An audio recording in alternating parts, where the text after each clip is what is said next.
Sadar atau enggak, ada perang yang lagi terjadi di luar sana, jauh dari pandangan kita. Kutipan ini gila kan? Langsung nunjukin taruhannya tuh segede apa. Dan ini bukan fiksi ilmiah loh, ini kenyataan. Garis antara sipil sama militer itu udah kabur banget. Jadi pertanyaannya sekarang bukan lagi kalau perang ini terjadi, tapi gimana caranya perang ini udah jalan. Oke, yuk kita bedah. Biar kita ngerti ancamannya, kita mesti ubah cara kita ngelihat pertahanan nasional. Ini tuh bukan lagi soal senjata doang, sama sekali bukan. Tapi soal semua ekosistem di sekelilingnya. Mulai dari filosofi desainnya, komunikasinya, dan yang paling penting, ya manusianya. Terus artinya apa dong dalam prakteknya? Nah, ini dia konsep utamanya. Perang asimetris. Perang siber jangka panjang yang disponsori negara itu nggak nyerang militer langsung. Ya iyalah, ketat banget penjagaannya. Sebaliknya, mereka cari celah, cari kelemahan. Ibaratnya, daripada susah-susah dobrak gerbang kastil, mending cari jendela dapur yang lupa dikunci. Terus jendela yang lupa dikunci ini apa dong? Nah, penyerang itu ngehindarin lini depan yang udah dijaga ketat, yaitu militernya. Mereka malah nyerang lini kedua yang lebih empuk. Lini kedua ini ya kontraktor sipil, lembaga pengadaan, universitas, pokoknya semua jaringan yang nyambung ke pertahanan. Dan ini bukan teori doang loh. Kita udah lihat kejadiannya. Tahun 2011, pintu masuknya cuma satu email. Cuma satu. Dari situ, penyerang bisa ngubek-ngubek data sensitif. Terus tahun 2020, penyusupannya udah parah banget sampai yang ngasih peringatan itu Pentagon. Yang serem dari dua kasus ini adalah polanya. Serangannya jangka panjang, dan targetnya itu ya jaringan sipil yang nyambung ke pertahanan. Nah, ini dia motif sebenarnya. Gini, nyuri blueprint senjata itu berguna iya. Tapi, paham gimana senjata itu dirancang, apa kelemahannya, gimana cara makainya. Wah, itu jauh lebih berharga. Ini tuh kayak dapat kunci jawaban buat ngelumpuhin pertahanan sebuah negara. Oke, sekarang kita geser fokusnya. Dari organisasi ke kita sebagai individu. Kenapa? Karena di medan perang modern ini, ancaman keamanan nasional itu nggak dimulai dari komputer yang kena virus. Bukan, ancaman itu dimulai dengan menargetkan hidup Anda pribadi. Jadi, poin paling pentingnya tuh di sini. Celah terbesar itu bukan di software, tapi di psikologi kita. Eksploitasinya udah mulai jauh sebelum ada program jahat yang jalan. Mereka itu nyerang ambisi kita, rasa takut kita, ego kita, ya semua hal yang bikin kita jadi manusia. Dan prosesnya itu halus banget. Coba deh bayangin, awalnya ada yang ngajak kenalan di medsos. Kelihatannya biasa aja, mungkin karena minat yang sama, atau muji hasil riset Anda.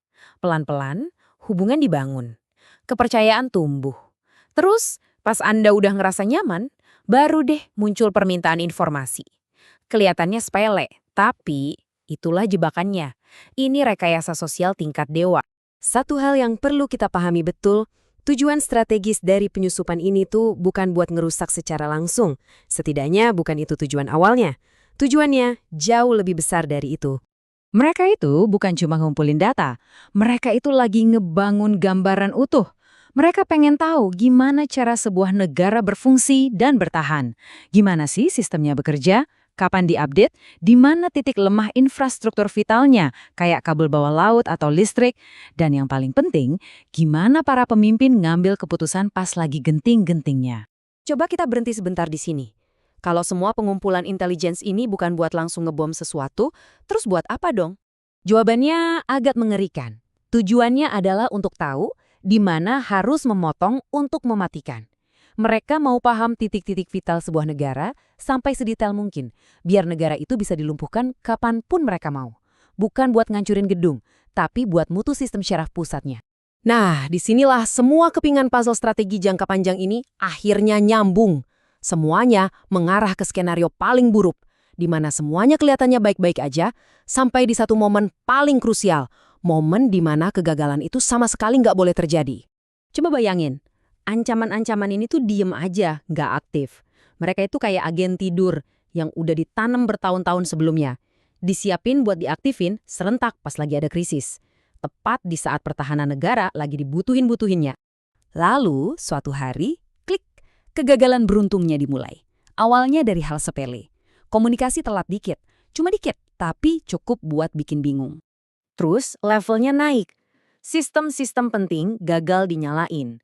Sistem pertahanan utama yang udah dicek ribuan kali tiba-tiba nggak mau nyala. Layar monitor jadi hitam semua. Dan inilah akhir dari permainan ini. Nggak ada data, sistem mati, komunikasi kacau, para pemimpin nggak bisa ngambil keputusan yang benar buat ngebela negara. Inilah yang namanya keruntuhan pertahanan nasional. Bukan karena ledakan, tapi karena kelumpuhan total. Oke, kita udah paham masalahnya. Sekarang, gimana solusinya? Ini bukan soal satu perbaikan teknologi ajaib ya, ini soal perubahan cara berpikir kita soal keamanan di semua level. Sebuah strategi pertahanan 3 lapis di mana kita semua punya peran.